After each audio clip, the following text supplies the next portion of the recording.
guys, Miss Poulin here today, and for this video we're going to learn all about making an inference. So before we can make an inference, we have to know what an inference is. And so the definition of an inference is, it is essentially an educated guess. But it's not just a guess on a whim, right? It has to be backed up by reason. And this is how we create our reason. So I like to use this puzzle piece diagram because, like it says below, when we're making an inference, we're putting the pieces together of a puzzle.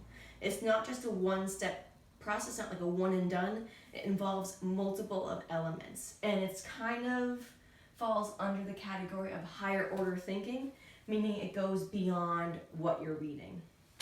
So let's take a look at the puzzle pieces. So the first one is using clues in the text. So first off, when you're making inference, you have to be reading, right? So you're using clues in a given assignment or book or story, whatever you're reading. You have to develop questions about that reading. That kind of like gets your mind going and gets you thinking. And then the third one is what I know.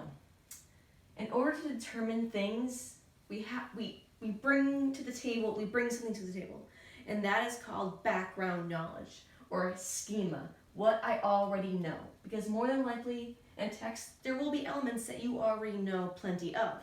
You may not know exactly everything a text has to offer, but there's more than likely you know something about the text, or you know some element or some part of it. And that's how you make connections, which is a different topic, but let's stay on track. Using these three pieces, you can put in the final piece, which is your last statement. I can infer, or I can make this educated guess. So when you make an inference, or your educated guess based on reason, you go beyond the author's words to understand what is not said in the text. So the final thing about knowing the final thing to know about inferences is it's never plainly stated in the text. And it really can't be, because an inference is based off of what you make of it and what you think of it. For example, I can think of making an inference here. Oh, if I were to say, here's a scenario. Because when you're making inferences, you're making a prediction on an outcome, more than likely. So you could make an inference on this action right here. Here's the example.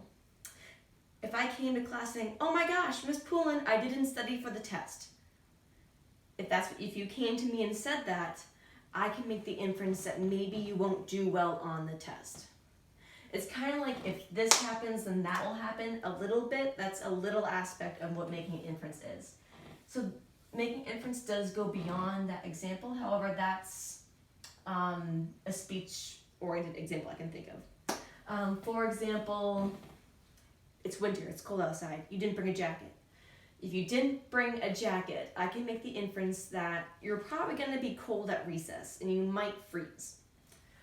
So I'm using clues. I'm seeing that you're not wearing a jacket. I have questions. Okay, well, how could he possibly not have a jacket? How will he stay warm at recess, or how will you stay warm at recess? What I know. What I know is, we live in New England. It gets cold in the winter. Those are facts I know about this season and what I know is going to happen if you forget your jacket. So based off of all those three things, I can infer that you will be cold at recess. You don't go out with a jacket. So I hope you liked this presentation on making an inference, and stay tuned for the task.